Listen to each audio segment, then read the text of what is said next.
All right, market was just all over the place today, up and down, tariff, no tariff at the close there. So, first of all, looking at the markets, right, we have lost this support on the S&P. That's pretty big stuff. You can see we retested it. Obviously, we failed. We closed red. The market is down quite a bit. I mean, it's not that dramatic, but it's definitely down. The trend is down. I mean, this tariff, no tariff, I don't know. Let's see what happens tomorrow, but big drops in certain stocks. Let's focus. The DXY, I mean, DXY is down pretty big. Look at that, straight to support. Interesting how the DXY is going down. It's tariff related. I mean, it makes fundamental sense, but you don't want to read too much into fundamentals when it comes to technical short term. But look, DXY down straight to support. That's interesting. Yields, well, they bounced. I mean, it's just not really related. Normally, they're supposed to go together, but that's interesting. Let's look at gold. Gold is really good. I mean, when the markets are down everywhere and you're in gold related assets, you can't be too upset. And there we've sort of reclaimed this ascending. The ascending is kind of null and void, but that's still pretty impressive. One more candle and we're retesting the all-time record highs in gold. That's cool. And it's kind of expected that gold goes up. Sometimes it goes down. When it's real chaos, people sell everything, gold goes down, but it wasn't really chaotic. So I think it does make a bit of sense that gold was up. Also, silver was up. Silver's up because gold's up. Silver sometimes goes down with the markets, but here it kind of followed gold and it's pretty good. Look at that. We've reclaimed all those last kind of candles. We have another one or two up days and we're back to the old highs here. So if gold makes new all-time highs tomorrow, at least tests it, silver's probably going to be above 32.5, maybe testing 33. That's a big day for 33, but that would be really good. And that in the end, look at this ascending support. It's just bounced there and went all the way back up. That would be good. The miners, which way do they go? Do they follow the metals or do they follow the markets? Well, they followed the metals overall. So, I mean, they're not up that much, but that's pretty good. When the miners are up, with the markets going down, you can't be too upset. So GDXJ retesting resistance, very nice. SILJ weaker. That's been the story for ages. GDX retesting resistance, that's nice. SIL kind of in between the two, but retesting also.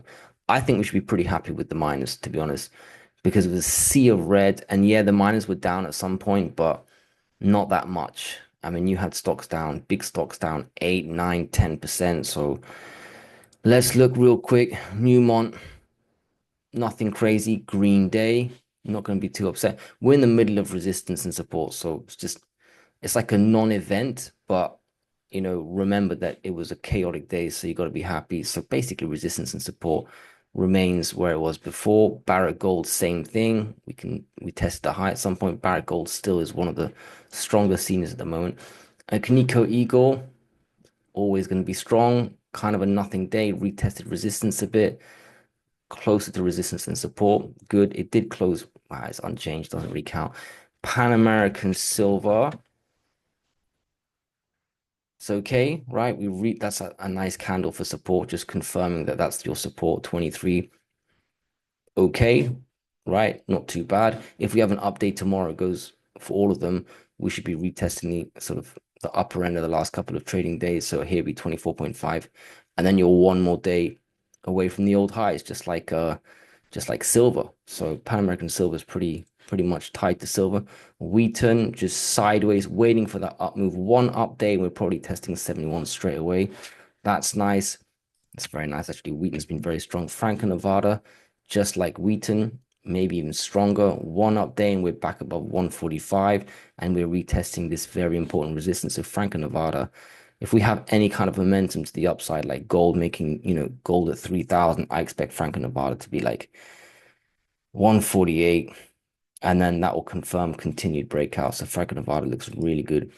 Metalla, just weak compared to all of them. This should have tested. I would have expected a bit more from Metalla.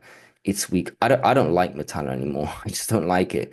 I'm not buying anymore. If it goes up, I'm trimming, but I don't know. It's going to take so much to go all the way back up to four. So much that I'm willing to sell before that for sure. I think I'll be like trimming 320, 340. I'll probably be half out by 340 to be honest. All right, silver stocks, First Majestic. Okay, retested support. I think we can get rid of this one now.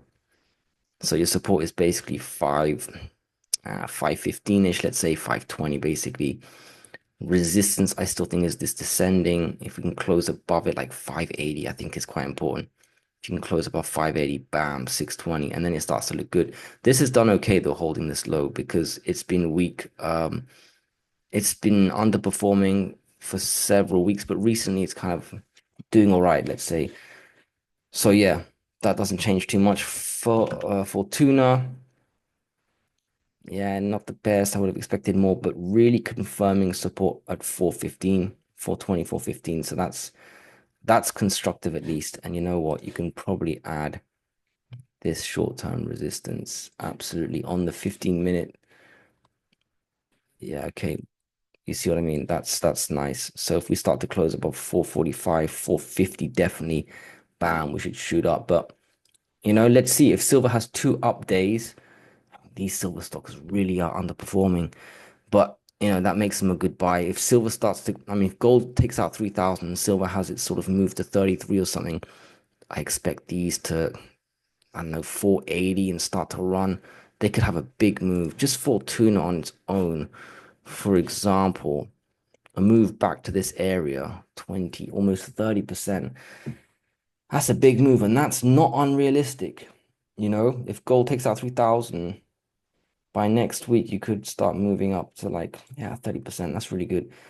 CDE, the one that's gotten crushed. I don't want to say it's my favorite, but this is stuck between resistance at 550 and support at 490, let's say. Yeah, if we have a nice update, then maybe we can reclaim and close above 550. That'd be good. Then to the next level. I already trimmed this at 540, but that next tranche I want to sell at testing 6, and that could definitely happen if we've got that big move that I'm talking about. Heckler, they're pretty similar, aren't they? They're like confirming the support. And it's good because remember the market got destroyed, so they're just confirming support.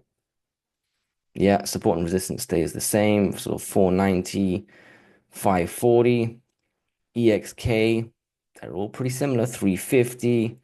This stays the same. I think three, I think that's correct. Yeah, maybe four actually. I'll leave it 390. But I think if we have a decent move, we could at least expect four from EXK. Mag Silver, that's a bit different. It went lower than the last lows and it closed quite low. So that's a little weaker than the others, but still kind of confirming 1440-ish as support. Yeah, 1550 is resistance. I think I'll stick with that. Next one, Aris Mining. That's okay, actually.